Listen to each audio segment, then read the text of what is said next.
அல்லாஹ் சோதிப்பான் பாவங்களின் காரணமாக. பாவங்கள் தான் சோதிப்பதற்கு மிகப்பெரிய அடித்தளமாக இருக்கும். அல்லாஹ் குர்ஆனிலே சொல்கிறான், வமன் நஅரத அன் ذிக்ரி ஃபஇன்ன லஹு மஈஷத்தன் தன்கா. யார் அல்லாஹ்வின் நினைவை விட்டு தூரமாகி வாழ்கிறார்களோ அவர்களுக்கு அல்லாஹ் நெருக்கடியான வாழ்க்கையை கொடுப்பான். லா இலாஹ இல்லல்லாஹ்வை கூறியும் நெருக்கடி இருந்தால், லா இலாஹ இல்லல்லாஹ்வை கூறியும் உங்களுடைய வாழ்வு விசாலமாக இல்லை என்றால், சோதனைகளால், பிரச்சனைகளால், செல்வத்தால், குடும்பத்தால், உறவுகளால் என எல்லா புறமும் இருளால் சூழப்பட்டு நெருக்கடிகள் இருந்தால், அல்லாஹ்வின் நினைவை விட்டு தூரமாகி வாழ்கிறீர்களா என்று நினைத்து பாருங்கள். தொழுகையில் உங்களுடைய நிலைப்பாடு என்ன? அல்லாஹ்வை அஞ்சுவதில் உங்களுடைய நிலைப்பாடுகள் என்ன? பாவங்களை விட்டு விலகுவதில் உங்களுடைய நிலைப்பாடுகள் என்ன? அல்லாஹ்வை மறந்து வாழ்ந்து கொண்டிருந்தால் அல்லாஹ் நெருக்கடியான வாழ்க்கையை தான் கொடுப்பான். பதறி விடுவீர்கள் பாவங்களை கண்டால், பதறி விடுவீர்கள் அல்லாஹ் சோதித்தால், குழம்பி விடுவீர்கள் எங்கே செல்வது என்று தெரியாமல். இறை நம்பிக்கை கொண்டவராக இருந்தாலும் சோதிக்கப்பட்டால் மரணத்தை விரும்ப ஆரம்பித்து விடுவீர்கள், மரணத்தை நோக்கி செல்ல ஆரம்பித்து விடுவீர்கள். அல்லாஹ்வின் நினைவில்லாமல் இருந்தால் அல்லாஹ் சோதிப்பான், சுத்தப்படுத்துவான், நெருக்கமாக்குவான்.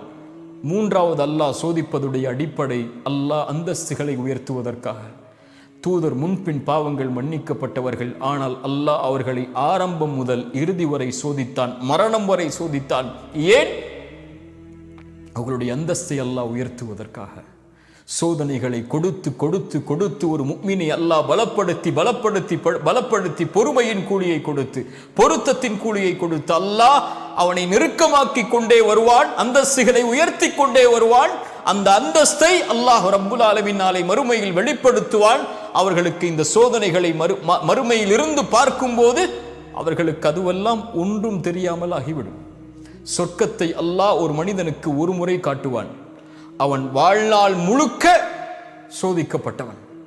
சொர்க்கத்தை ஒரு முறை பார்த்தவன் அல்லாஹ் கேட்பான், உலகத்தில் ஏதாவது நீ சோதிக்கப்பட்டாயா என்று. அவன் சொல்லுவான், யா அல்லாஹ், உலகத்தில் நான் எந்த ஒரு சோதனையும் பார்க்கவில்லை என்று. அதை விட பெரிய அந்தஸ்து என்ன இருக்க போகிறது?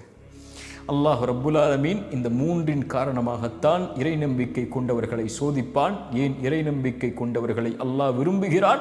விரும்பினால் சோதித்த அல்லாஹ் அவர்களை நெருக்கமாக்கி கொண்டே வருவான். அல்லாஹுடைய தூதர் ஸல்லல்லாஹு அலைஹி வஸல்லம் ஒரு ஹதீஸில் சொன்னார்கள், அல்லாஹ் இறை நம்பிக்கை கொண்டவனுடைய எந்த ஒரு நன்மையையும் அல்லாஹ் வீணாக்குவதில்லை, அல்லாஹ் குறைப்பதில்லை. அவனுக்கு இந்த உலகிலும் நலவை அல்லாஹ் கொடுத்து விடுவான், மறுமையிலும் அல்லாஹ் கூலியை கொடுத்து விடுவான். அல்லாஹு அக்பர். உலகத்திலும் அவனுக்கு நலவு கண்டிப்பாக நிச்சயமாக அல்லாஹ் கொடுப்பான். அந்த நன்மைக்கு பகரமாக தீமையை மட்டும் அல்லாஹ் கொடுப்பதில்லை. அதுபோல் அல்லாஹ் மறுமையில் கூலியையும் கொடுத்து விடுவான். ஆனால் இறை மறுப்பாளராக வாழக்கூடிய காஃபிருக்கு அல்லாஹ் உணவளிக்கிறான், தண்ணீர் கொடுக்கிறான். அவர்கள் மாறு செய்தாலும் என்றால் அவர்களும் இந்த உலகத்திலே நலவு செய்கிறார்கள், அதனுடைய கூலியை அல்லாஹ் கொடுத்து முடித்து விடுவான். மறுமையில் அவர்களுக்கு கொடுப்பதற்கு கூலி இருக்காது.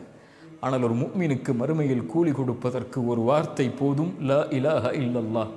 அல்லாஹ் ரப்புல் ஆலமீன் அதனால் தான் சொன்னால், உலகமளவு பாவங்களை சுமந்து நீ மறுமையில் வந்தாலும் லா இலாஹ இல்லல்லாஹ் என்ற வார்த்தை மட்டும் தூய்மையோடு இருந்தால் நீ சுமந்து வந்த உலகமளவு பாவங்களுக்கு நன்மையை தருகிறேன், நான் எதையும் பொருட்படுத்த மாட்டேன். ஒரு முஃமினுடைய கண்ணியம் அல்லாஹ்விடத்திலே அவ்வளவு மேலானது. லா இலாஹ இல்லல்லாஹ்வின் வார்த்தையின் கண்ணியம் அல்லாஹ்விடத்திலே அவ்வளவு உயர்ந்தது.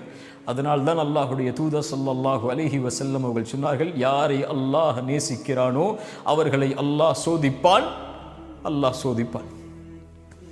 பொருந்திக் கொள்பவர்களை அல்லாஹ் பொருந்திக் கொள்வான். அல்லாஹ் ரப்புல் ஆலமீன் எம் சோதனைகளில் எம்மை உறுதிப்படுத்தட்டும். அல்லாஹ் எம்மை சோதிப்பதன் மூலமாக எம்மை அவனிடத்தில் நெருக்கமாக்கி அல்லாஹ் எம்மை நேசிக்கட்டும்.